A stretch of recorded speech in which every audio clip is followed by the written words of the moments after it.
que je vous disais, c'est que oui, je suis vraiment.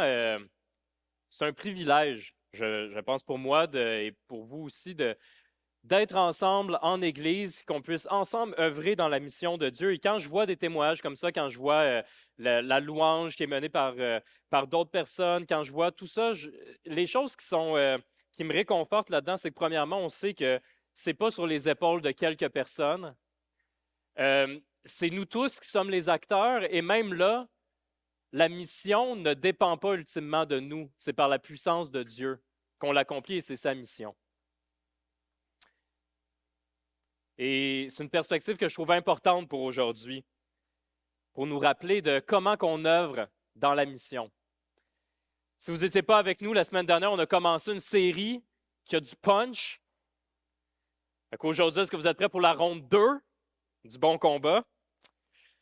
Est-ce que vous avez pris votre shake de protéines à matin, de protéines spirituelles, passé du temps dans la prière, dans la parole ce matin?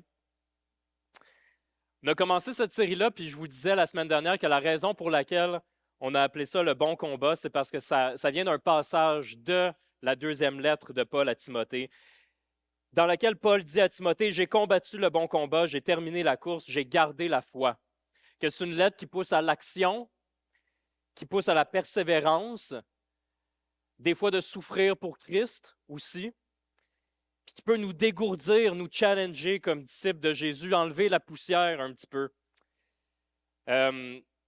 Et aujourd'hui, on va voir qu'on n'a pas besoin d'avoir honte de l'Évangile, qu'on peut témoigner de Jésus avec assurance. Si vous n'avez pas de Bible avec vous aujourd'hui, puis que vous voudriez en avoir une, vous pouvez lever la main aussi, puis quelqu'un va pouvoir vous en donner une. C'est notre cadeau, vous pouvez la garder chez vous. Donc, on fait la lecture de la deuxième lettre de Timothée. Je n'ai pas avec moi actuellement la Bible qu'on distribue, mais si vous cherchez c'est où, vous allez vers la fin. C'est dans les dernières lettres, dans le fond, que vous aurez vers la fin de votre Bible. Donc, ne pas avoir honte de l'Évangile, mais témoigner de Jésus avec assurance. C'est difficile souvent de faire ça. Pour plusieurs raisons. Des fois, c'est peut-être pas nécessairement de la honte, mais peut-être de la timidité. Je pense qu'aujourd'hui, c'est une chose que je veux qu'on fasse. Certaines distinctions qui n'aident pas, parfois, quand on joue les comparaisons. Quand on se dit quelqu'un qui est très introverti et qui aspire à être comme la personne qui est comme la grande gueule du village, puis qui voudrait être pareil comme cette personne-là. C'est pas tout à fait ça qu'on va voir aujourd'hui. Mais on va voir vraiment que chacun d'entre nous, on n'a pas à avoir honte de l'Évangile. Et pourquoi on n'a pas à avoir honte de l'Évangile? Et qu'est-ce qui motive le fait qu'on témoigne de l'Évangile? Et qu'est-ce qui nous donne la puissance de témoigner de l'Évangile? Et c'est ça que je veux qu'on regarde ensemble. Puis quand je dis je regarde ensemble, ben, c'est que je pense que c'est ce que la lettre montre. C'est ce que la parole de Dieu enseigne. Et après moi, mon travail très humblement, c'est de faire ressortir ce que la parole de Dieu enseigne, qu'on puisse l'appliquer dans nos vies, dans nos cœurs, et qu'ensemble, on puisse grandir en Christ et dans l'obéissance selon ce qui est écrit dans les Écritures. Prenons un temps de prière, puis ensuite, on va lire le passage qu'on va voir ce matin.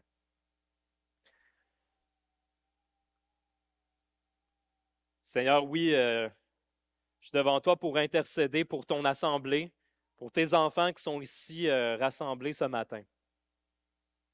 Tu connais nos cœurs, tu connais nos défis, tu connais chacune des personnes qui sont ici. Seigneur, tu sais peut-être les portes qui sont devant nous, mais qu'on refuse de prendre les opportunités, que parfois on a de témoigner de toi et on ne les saisit pas.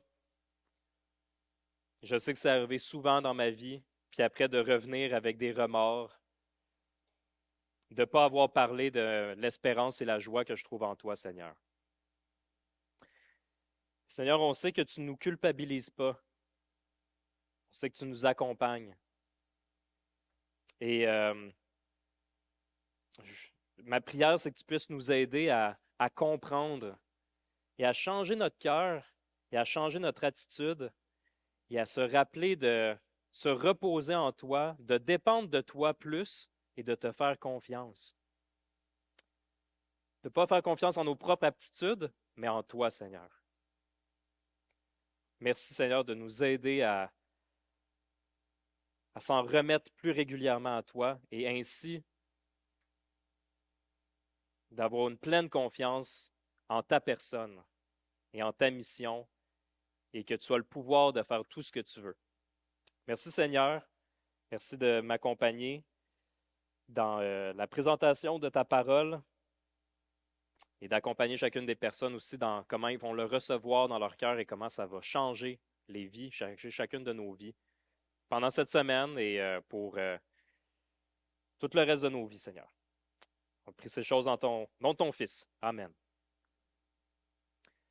Je vous lis le passage en entier, puis après, on va regarder différents points ensemble pour les structurer parmi vous. Voir pourquoi on ne devrait pas avoir honte de témoigner de l'Évangile. Comment passer de la honte à l'assurance? Probablement que ça, c'est le moment que les gens vont vouloir sortir leur stylo parce que, ah oui, je veux savoir comment on fait ça. Et finalement, l'assurance qui mène à l'action. Je vous lis dans la parole de Dieu, dans 2 Timothée, chapitre 1. Et aujourd'hui, on va regarder ensemble les versets 6 à 12. Paul écrit à Timothée, il dit, « C'est pourquoi je te le rappelle, ranime la flamme du don de Dieu que tu as reçu lorsque j'ai posé mes mains sur toi. En effet, ce n'est pas un esprit de timidité que Dieu nous a donné, mais un esprit de force, d'amour et de sagesse. N'aie donc pas honte du témoignage à rendre à notre Seigneur, ni de moi son prisonnier, mais souffre avec moi pour l'Évangile en comptant sur la puissance de Dieu. Il nous a sauvés et nous a adressé un saint appel. Il ne l'a pas fait à cause de nos œuvres, mais à cause de son propre plan et de sa grâce, qui nous a été accordée en Jésus-Christ de toute éternité, et qui a maintenant été révélée par la venue de notre Sauveur Jésus-Christ. C'est lui qui a réduit la mort à l'impuissance et a mis en lumière la vie et l'immortalité par l'Évangile, pour lequel j'ai été établi prédicateur et apôtre, chargé d'enseigner les non-juifs. Voilà pourquoi j'endure ces souffrances, mais j'en ai pas honte, car je sais en qui j'ai cru et je suis persuadé qu'il a la puissance de garder le dépôt qu'il m'a confié jusqu'à ce jour-là. Ne pas avoir honte de témoigner de l'Évangile, de témoigner de Jésus. Je vais faire une parenthèse qui est plus reliée à notre contexte. Je suis persuadé que si j'étais pasteur au Congo, le point principal du texte serait très différent, même si c'est le même texte. L'emphase serait probablement plus sur souffrir pour l'Évangile. C'est tout le temps quelque chose que j'ai de la difficulté parce que je pense que c'est important d'être fidèle au contexte du moment que ça a été écrit, la parole. Et quand on parle clairement ici, comme on en a parlé la semaine dernière, on parle d'un contexte dans lequel Paul était enfermé, n'allait pas sortir de prison, puis allait finalement être exécuté à cause de son espoir en Christ. Et juste le fait d'être associé à Paul, juste le fait de dire que je suis l'ami de Paul, était dangereux pour avoir finalement le même sort que Paul. Donc, on parle d'une vraie persécution, de vraies souffrances, de vraiment craindre pour sa vie. Et honnêtement, je ne veux pas faire du 1 à 1 puis dire qu'on vit ça dans notre vie, ici au Québec, ici à Saint-Jérôme. Ce n'est pas vrai. C'est une grâce qu'on a actuellement et une opportunité de pouvoir témoigner à tout le monde de notre espérance en Christ sans avoir peur de notre vie. Ça crée un inconfort, puis je le sais, puis dans les prochaines semaines, on va parler de ça, on va parler de contexte, on va parler de comment on fait ça dans la société. Je le sais qu'il y a un contexte de laïcisation, je sais qu'il y a plusieurs choses qui font en sorte qu'il y a de moins en moins de privilèges qui sont accordés aux églises. Je sais qu'il y a toutes ces choses-là ici, mais ce n'est pas du 1 à 1 par rapport à la souffrance qui est vécue à plusieurs endroits dans le monde dans lesquels les gens se cachent puis qui ont peur de leur vie, mais qui continuent et qui endurent les souffrances à cause de l'Évangile et à cause de leur foi en Christ. Parce que souffrir pour Christ, c'est un peu un angle mort pour nous. Et c'est difficile de changer ça parce qu'on est dans la culture qu'on est. Et ben, on ne réalise pas nécessairement ça. Mais en février dernier, il y a un village dans lequel il y a un groupe qui est venu, un groupe islamiste dans ce cas-là qui venait de l'Ouganda, sont arrivés au village au Congo, ont rassemblé des gens dans le village et ont tué 70 chrétiens, des hommes, des femmes, des enfants, des personnes âgées, puis qui n'avaient rien fait, mais qui témoignaient de leur espoir en Christ en février dernier, au Congo, qui est un endroit qui a beaucoup de chrétiens, plus de chrétiens qu'ici. Et ça, c'est un exemple. Donc, le focus que je vais donner ici sur le message est surtout sur notre honte de témoigner de l'Évangile. Parce que les deux choses sont là, mais je pense que ça va beaucoup plus vous aider, vous, dans notre contexte, et moi, à réaliser les moments qu'on a honte de parler de Christ, que des moments qu'on souffre vraiment et qu'on craint pour notre vie. Parce que ce n'est pas vraiment ça la réalité. Le placement de ce passage-là dans la lettre, le passage qu'on va lire ici, c'est tout de suite après les salutations. Je ne sais pas pour vous, mais moi, quand j'écris un courriel à quelqu'un, souvent, il faut que je fasse attention de ne pas aller directement au point, parce que sinon, ça a de l'air bête. Il faut comme qu'on prenne le temps d'écrire bonjour, ça va bien, parce que sinon, c'est comme paf, là, tu dis tout de suite la chose que tu veux dire. Donc, après les salutations qu'on a vues la semaine dernière de Paul à Timothée, c'est la première chose qu'il dit. Ça veut donc probablement dire que c'est très important pour Paul de communiquer ça à Timothée. Donc, tout de suite après les salutations, qu'est-ce qu'il lui dit? Il lui communique de prendre assurance, de ne pas avoir honte de l'Évangile, même si ça peut causer des souffrances. C'est pourquoi, je te le rappelle, ranime la flamme du don de Dieu que tu as reçu lorsque j'ai posé mes mains sur toi. En effet, ce n'est pas un esprit de timidité que Dieu nous a donné, mais un esprit de force, d'amour et de sagesse. N'aie donc pas honte du témoignage à rendre à notre Seigneur, ni de moi son prisonnier, mais souffre avec moi pour l'Évangile par la puissance de Dieu. Il y a des mots, des fois, on trouve que certains mots, ça ne vaut pas la peine de dire le grec ou le genre le. Mais des fois, ça vaut la peine. Par exemple, ranime la flamme. Ranime la flamme est peut-être pas la meilleure traduction en français, mais peut-être plus quelque chose comme entretient la flamme. La raison pour laquelle c'est important, c'est qu'il ne faut pas comprendre que Timothée était rendu comme caché en boule dans un coin puis qu'il avait abandonné la foi. C'est pas vraiment ça, OK? C'est le fait de ranimer constamment la flamme qu'on peut avoir pour Christ. Et sur ce point-là, ça nous affecte aussi directement. Des fois, on sent qu'on est dans une saison de vie qu'on est comme « Ah, là, je suis tiède. Là, je suis froid. » Ça nous aide d'être avec d'autres personnes, mais juste de réaliser qu'on est tiède et froid, c'est une bonne chose. Ça nous montre que l'Esprit est en nous et qu'il nous dit « Hey, il y a des temps, des fois, que j'étais tellement en adoration devant Dieu. J'avais tellement un bon temps de prière. » C'est bon de pouvoir le confesser à d'autres personnes, de pouvoir écouter les conseils, de pouvoir dire ça à Dieu, de ranimer la flamme, de pitcher du charbon dans le feu. Le feu, il n'est pas éteint, mais juste de faire on pitche du charbon dans le feu. Donc, le commentaire est plus sur la continuité que de recommencer ou de partir à zéro. Puis poser les mains sur toi, je réalisais ça. Tu sais, il y a du jargon chrétien. Okay? Le jargon chrétien, c'est des choses qui, pour nous, sonnent plus bizarres. Parce que ça fait des années qu'on l'entend, fait qu'on est comme « Ah, OK, ouais. » Mais là, mettons qu'on leur lit, c'est pourquoi je te rappelle, ranime la flamme du don de Dieu que tu as reçu lorsque j'ai posé mes mains sur toi. Peut-être que tu écoutes ça et tu sais comme à quoi? Il a posé ses mains sur lui. Qu'est-ce que ça veut dire? Poser les mains sur lui, dans d'autres traductions, ça veut dire quand j'ai imposé mes mains. C'est le fait qu'avant de partir, Paul et d'autres anciens qui étaient de l'Église d'Éphèse ont imposé les mains pour ordonner, pour consacrer Timothée comme pasteur de l'Église d'Éphèse. Donc, il y a ce côté-là qui est qu'il faut comprendre que Paul s'adresse à un autre pasteur et qui lui dit, de ce sens-là, de ne pas avoir un esprit de timidité que Dieu l'a donné, mais d'avoir un esprit de force, d'amour et de sagesse. Ça veut peut-être dire quelque chose sur Timothée. Il y a de fortes chances que Timothée n'avait pas l'assurance et la grande bouche de Paul. Ça ne veut pas dire qu'il ne pouvait pas être un bon pasteur, mais par contre, c'était bon d'avoir cet encouragement-là et de se rappeler que ça venait pas de lui, dans le fond. De toute cette puissance-là, ça vient pas de lui, ça vient pas de ses propres limitations.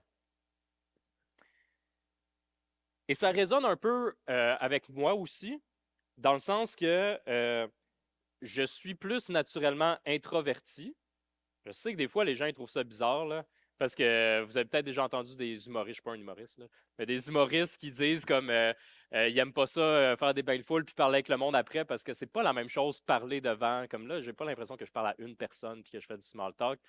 Fait que des fois, il y a ce côté-là introverti, de ne pas faire de vagues, etc. Mais c'est quelque chose que chacun d'entre nous, on doit apprendre de dire comment on peut agir avec conviction, comment on peut grandir en conviction, parce que ce n'est pas mauvais d'avoir des convictions, c'est même essentiel d'avoir des convictions, mais avec compassion.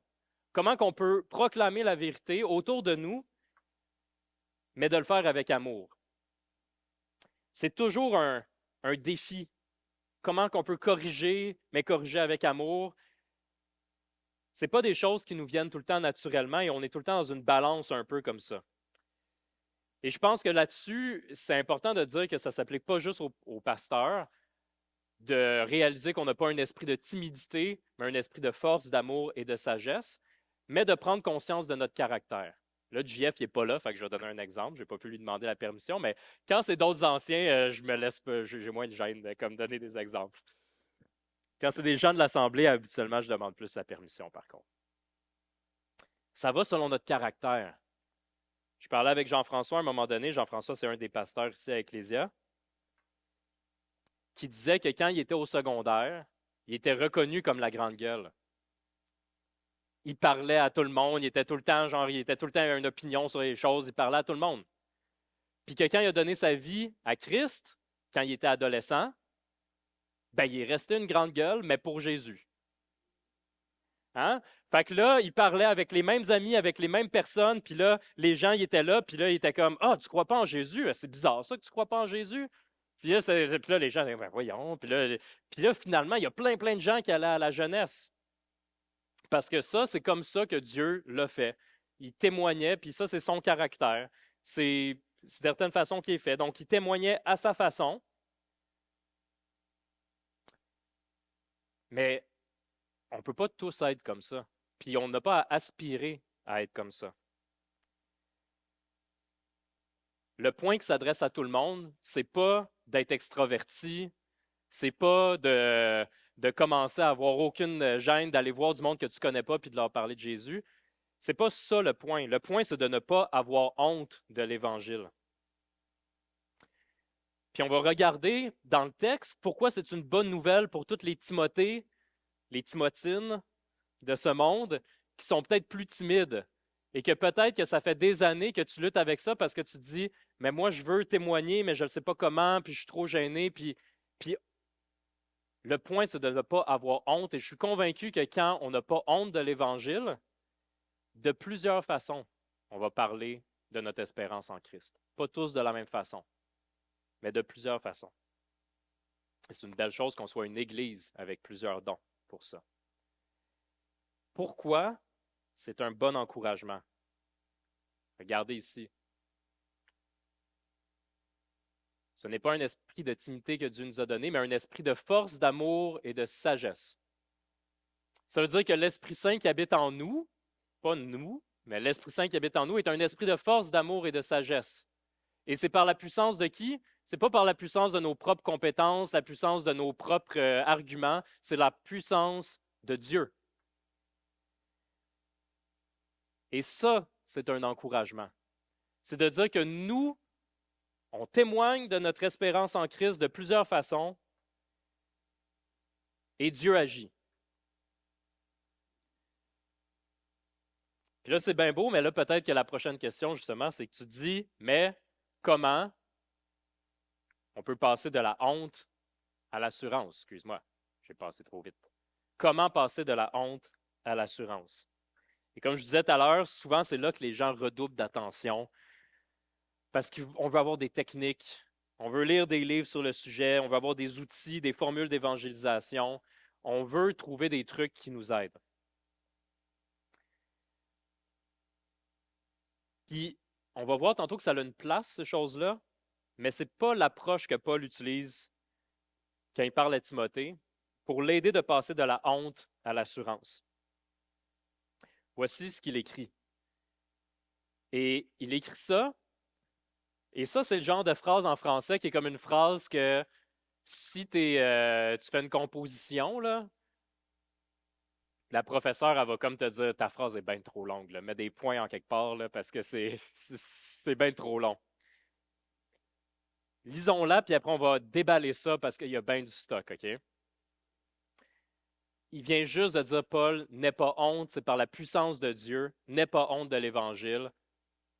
Puis voici ce qu'il écrit. Mais souffre avec moi pour l'Évangile par la puissance de Dieu qui nous a sauvés et nous a adressé une sainte vocation, non à cause de nos œuvres, mais selon son propre dessein, son propre plan, et selon la grâce qui nous a été donnée en Jésus-Christ avant les temps éternels, et qui a été manifestée maintenant par l'apparition de notre Sauveur Jésus-Christ qui a détruit la mort et a mis en évidence la vie et l'immortalité par l'Évangile.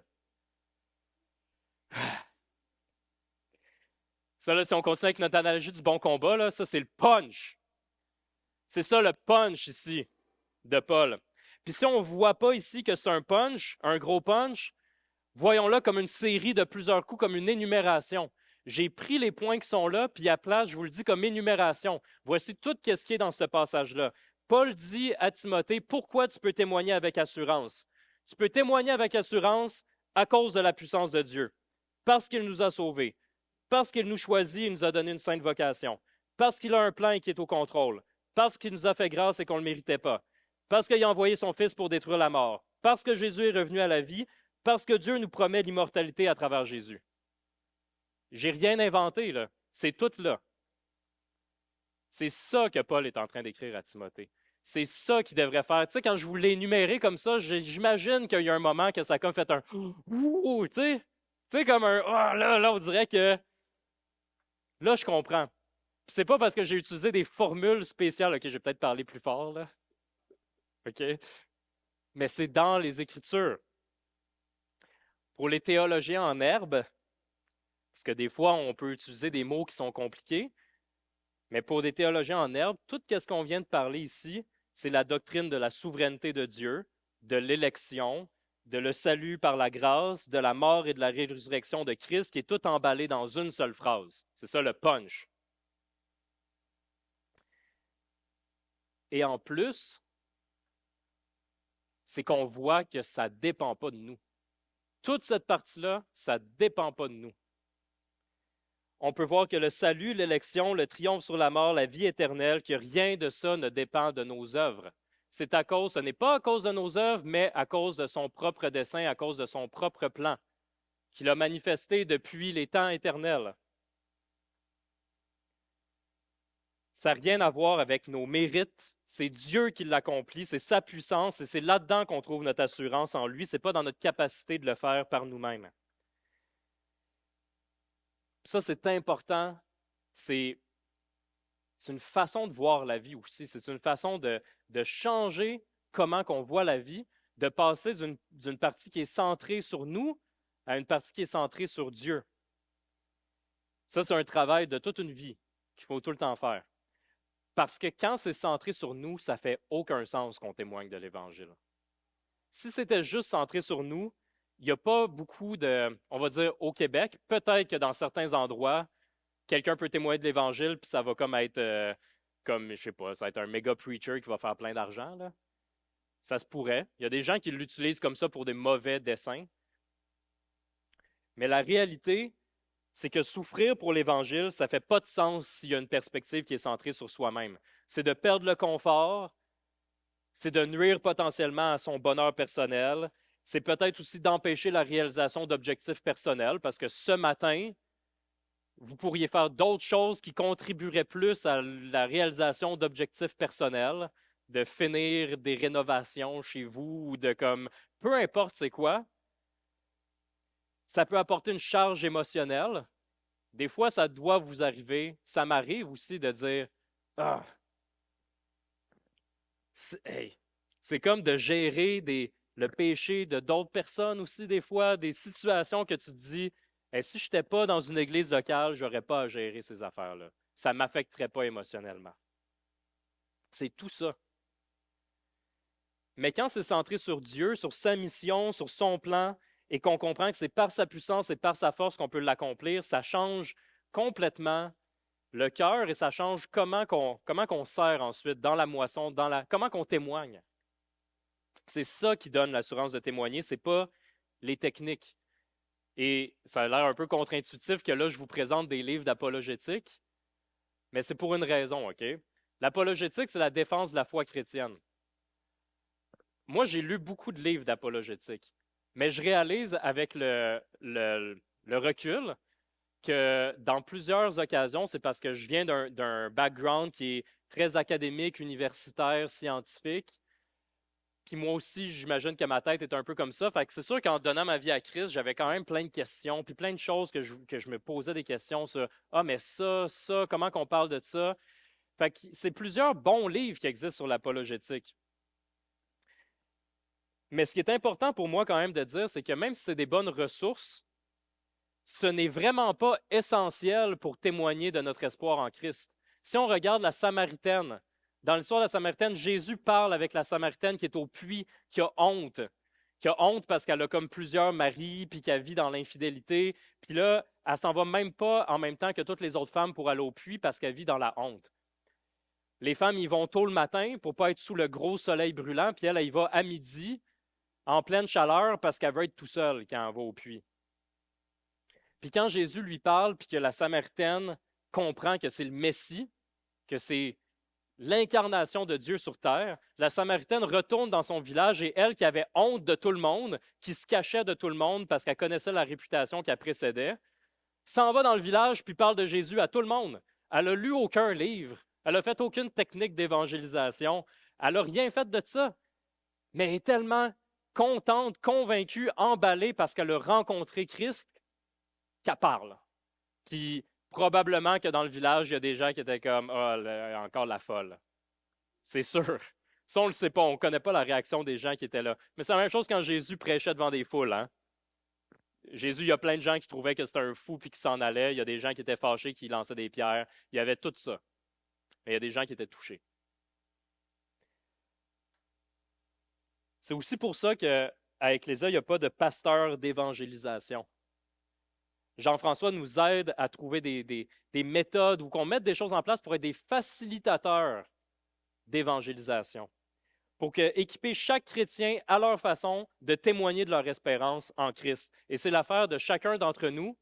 Et il y a des personnes dans l'Assemblée que vous évangélisez avec des gens que vous ne connaissez pas bien mieux que moi je peux le faire. Et c'est aussi la même chose avec les enfants qui étaient là. C'est pour ça que je suis content que les enfants puissent parler de ça. Comment ils peuvent rayonner pour Jésus? Ça l'arrive, si vous avez des enfants, peut-être que c'est arrivé que vos enfants vous ont dit « Ah, ben là, je parlais de Jésus avec mes amis à l'école. » Puis là, tu es comme « Oh, OK, c'est bon. » Puis là, tu dis « Hey, moi, avec mes collègues, là, quand je travaillais, c'était... il n'y avait pas la même assurance. Pas tout le temps. »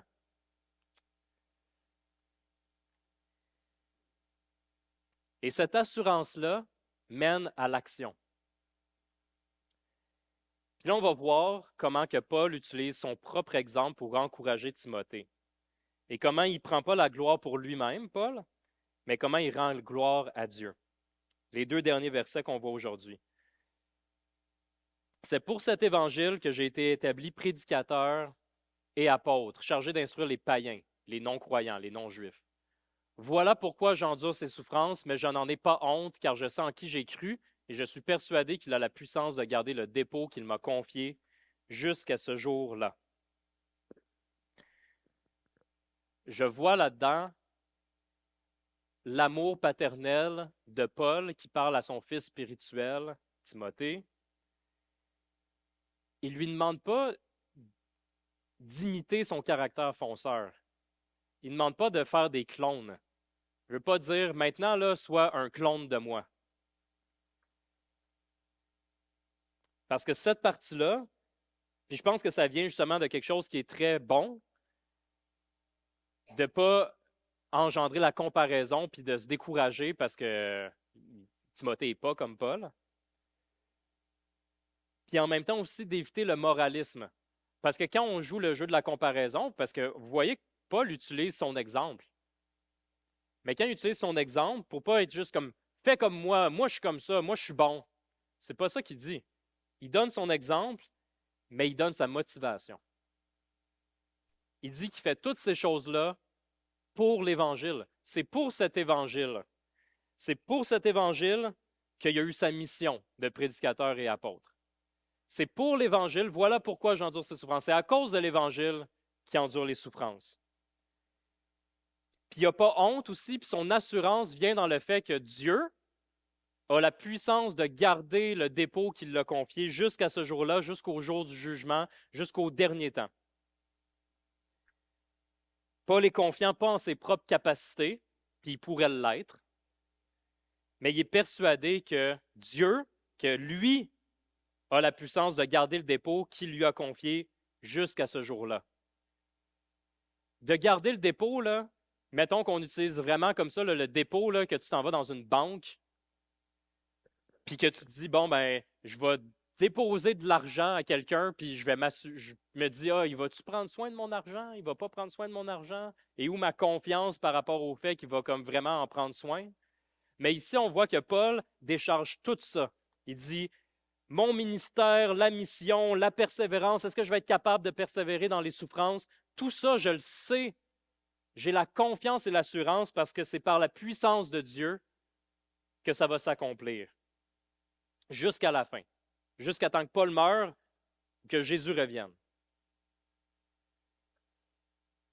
Donc, si Paul invite Timothée à l'imiter, ce n'est pas d'imiter son caractère, c'est d'imiter sa perspective. De ne pas avoir honte de la confiance dans la puissance de Dieu qui aide Paul à persévérer jusqu'à la fin malgré les souffrances. Et c'est ce qui va nous porter à l'assurance mène à l'action. Et comme on a vu la semaine dernière, on a fait une action.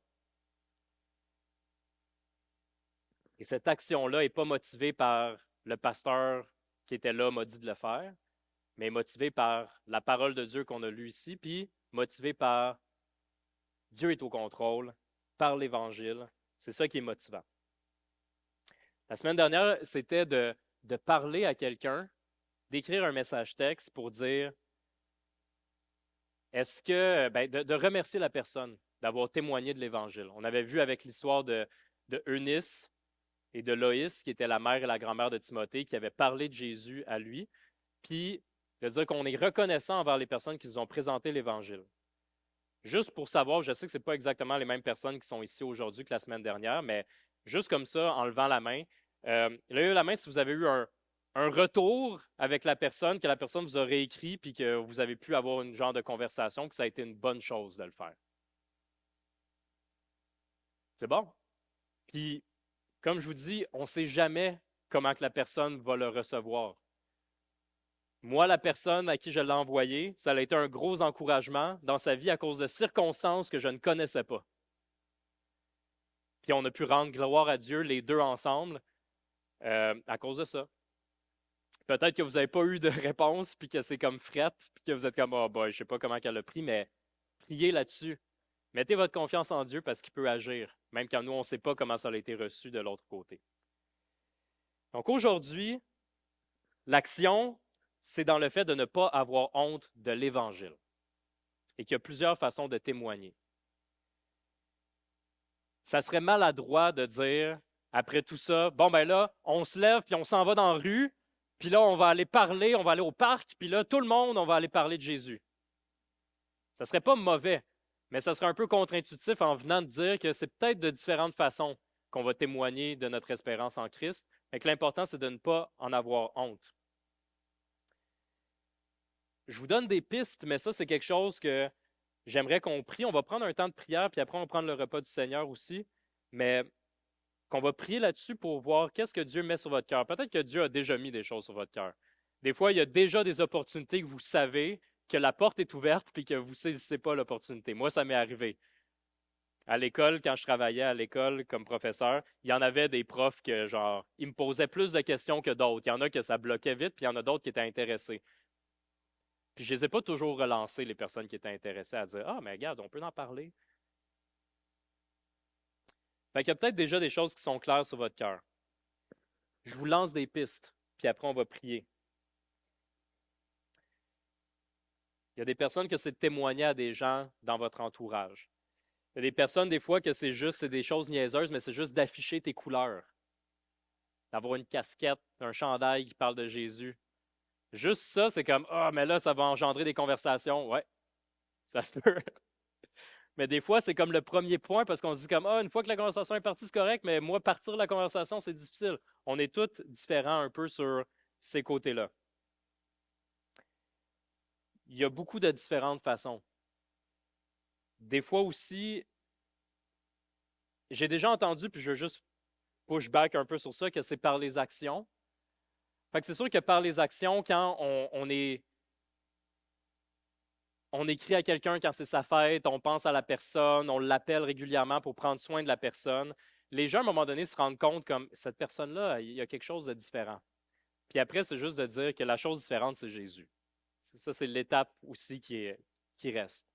Mais je vous encouragerais à réfléchir à ça puis à voir concrètement dans la semaine de quelle manière vous pouvez, par une action, lutter contre la honte ou la timidité des fois qu'on peut avoir par rapport à l'Évangile. Et après, de mettre ça, encore une fois, devant Dieu et que c'est lui qui va l'utiliser. Donc, prenons le temps, on va abaisser nos têtes juste pour prier individuellement à Dieu pour nos cœurs. Puis après, je reviens avec vous, puis on va partager le repas du Seigneur ensemble. Donc, prions, prendre un 2 minutes de prière individuelle.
Seigneur, tu entends nos prières. Toutes ces choses qu'on met devant toi, Seigneur, tu les entends. Mais on veut te remettre tout ça et que tu utilises ça pour ta gloire de la façon que tu vas juger la meilleure, Seigneur. Merci, Seigneur, de nous aider à grandir dans notre confiance qu'on a en toi, dans notre assurance, et que notre assurance est basée dans ta personne. Merci. Amen.